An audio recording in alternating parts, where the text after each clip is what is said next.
काल शासकीय वैद्यकीय रुग्णालय येथे गेलो असता तिथे एक महिला रुग्ण जी होती, जी दाखल होती, ऍडमिट होती, तिने आमच्याकडे तक्रार केली की एक मोकाट कुत्र रात्रभर वॉर्डामध्ये फिरत होता.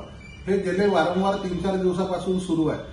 तिथले संबंधित सुरक्षा रक्षक कर्मचारी तसेच तिथले निवासी डॉक्टर आणि एचओडी हे काय करतात आहे की असे मोकाट कुत्रे पूर्ण तिथे फिरतात आहे. आमची मागणी आहे की संबंधित सुरक्षा रक्षक वॉर्डबॉय तसेच सर्व एचओडी आणि निवासी डॉक्टर यांची चौकशी करावी व तात्काळ कारवाई करून त्या रुग्णाला न्याय द्यावा.